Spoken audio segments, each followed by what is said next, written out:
Hey crypto family, I'm back to discuss the Fold app's new Fold rewards program. Before we get started, I need you to hit the subscribe button, the like button, the I love you button, show a brother some love.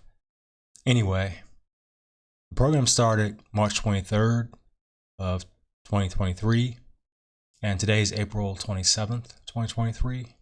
So it's been around a little while, a few weeks now at least, and it was a complete change from the way it was. So let's just start there. So previously, you had a spin wheel, and you got a certain number of spins a day, depending on certain things, and you would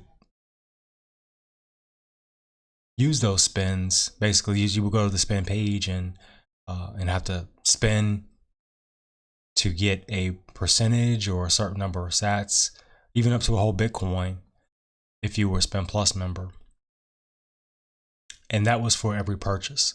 So there was a default of 1%, flat that you could get, or you could spin and take your chances. The minimum I saw on the spin wheel was 0.5%, and it went up to maybe 3 or 3.5%. But on average, I could get about 1.5%, which was pretty good.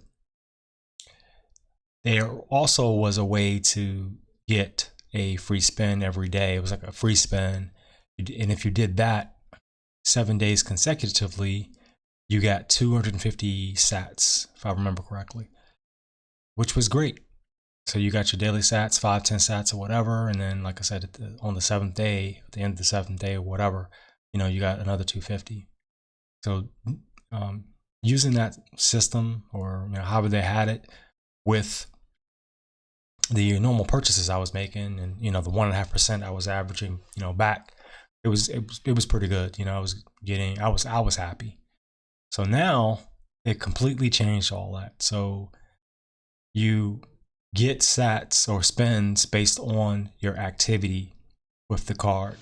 Let me scroll down here to show you what I'm talking about. So in this graphic, you can see the activities are broken down into purchases with the card, purchases of gift cards, and purchases of Bitcoin. So for every $10 of purchases you make online or in stores, you get a spin. So if you spend $40 at Walmart, you get 4 spins. If you spend $40 on gift cards, you get 4 spins. You see where this is going. $40 in Bitcoin, you get 4 spins. So the spins can add up quickly, especially if you use the card a lot.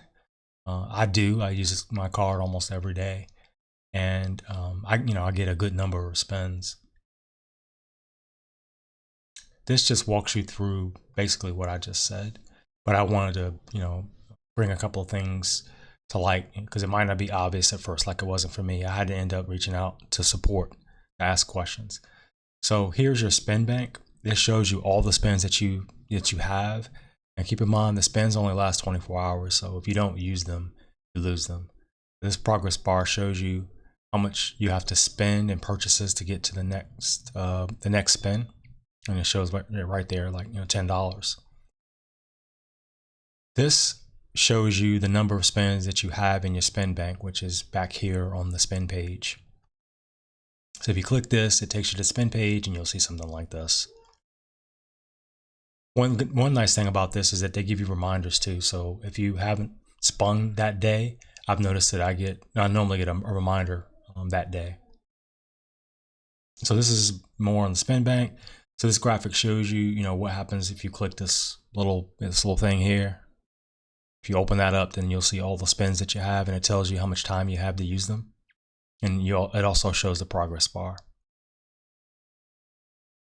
The other thing that they added was a super spin slider. So if you have a bunch of spins and you don't want to do them individually, you can move the slider to the right, and it will spin all of your spins for you. It's automatic. And then it shows you, how many sats you or rewards that you got, for all your spins. That's pretty much it. I think I covered everything I wanted to talk about. There was a problem recently with making payments for your mortgage or maybe your car note. It just stopped working, and we didn't know why. And it turns out that there was a coding problem on either Visa or with PayPal. Not sure which one, but it's been sorted out and I'm told that it's working now. So I missed out on this month, but maybe next month. And if all goes well, I might do an update video.